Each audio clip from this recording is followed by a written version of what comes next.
Our next topic is hydrosphere.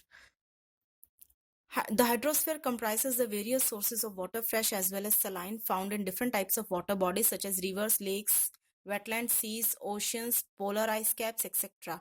Hydrosphere is essential for all living organisms. जो हमारी अर्थ है, जिसमें इससे पहले हमने लिथोस्फीयर के बारे में पढ़ा था, which is known as the crust of the earth. Hydrosphere के बारे में हम बात करेंगे कि जो हमारी अर्थ पर डिफरेंट फॉर्म्स में वाटर अवेलेबल है, fresh water as well as saline water, ये हमारे हाइड्रोस्फीयर का पार्ट है। The hydrosphere is also the domain in which life began on our planet millions of years ago.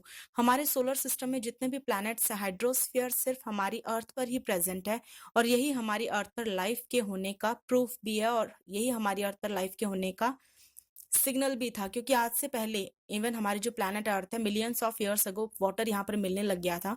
It is what makes our planet unique in the solar system and probably the entire universe. It is the layer that is responsible for life on earth. सिर्फ hydrosphere ही एक ऐसी चीज है जो हमारे अर्थ पर life को possible कर रही है। टू अवॉइड वाटर पॉल्यूशन, यहाँ हम हाइड्रोस्फीयर की बात कर रहे हैं, उसमें हमें पता है कि हमारे पास जो हमारी अर्थ है उस पर 70% वाटर है, और उसके अलावा जो 30% है वो लैंड है। लेकिन डे बाय डे वाटर जो है वो पॉल्यूट भी होता जा रहा है। तो जो वाटर पॉल्यूशन है उससे बचने के लिए हमें क्या क्या करना चाहिए? First is minimum water must be produce. जो वाटर है वो हमें बहुत कम इस्तेमाल करना चाहिए। Second, all water waste water must be treated at the source before being dumped into the rivers. और जितना भी पानी जो वेस्ट हो चुका है उसे एटलीस्ट हमें एक सोर्स के रूप में पहले ही ट्रीट कर लेना चाहिए। Third one is rain water harvesting must be undertaken to allow ground water to get recharge. हमें रेन वाटर हार्वेस्ट भी करना चाहिए, एटलीस्ट जो हमारा ग्राउंड वाटर है, जो फ्रेश वाटर है, उसे हम रिचार्ज कर सकें। Wetlands, lakes, lagoons, and salt marshes must be protected from any kind of disconstruction. जितने भी हमारी लेक्स है, लगून्स है और सॉल्ट मार्शेस हैं, उन्हें भी एटलीस्ट हमें डिस्ट्रक्ट होने से प्रोटेक्ट करना चाहिए। और नेक्स्ट लेयर इज एटमॉस्फेयर। जो एटमॉस्फेयर है ये सबसे अपर मोस्ट लेयर है हमारी अर्थ में। आप इस पिक्चर में देख सकते हैं, जो एटमॉस्फेयर है वो सबसे अपर मोस्ट लेयर है हमारी अर्थ की। Atmosphere is a thin layer of earth that surrounds the earth. It consists of gases such as oxygen, carbon dioxide, nitrogen, dust and water vapors. जो हमारी एटमॉस्फेयर है ये डिफरेंट गैसेस का mixture है, जिसमें oxygen, carbon dioxide, nitrogen, water vapour और dust available है। ये हमारी अर्थ को अल्ट्रावायलेट रेज से भी प्रोटेक्ट करती है, जो डायरेक्ट हमारी अर्थ पर पड़ती है, जो हमें अफेक्ट कर सकती है। The atmosphere is also the domain where all weather phenomena such as rain, winds, etc. take place. Therefore, it is important for life to survive. And our next topic is biosphere.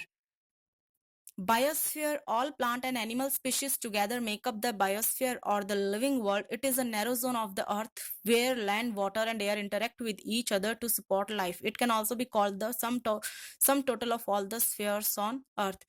This is the picture of the biosphere, which is the sum total of all the spheres on earth. Atmosphere, hydrosphere, lithosphere, ये तीनों चीजें मिलकर हमारे biosphere को बनाती हैं।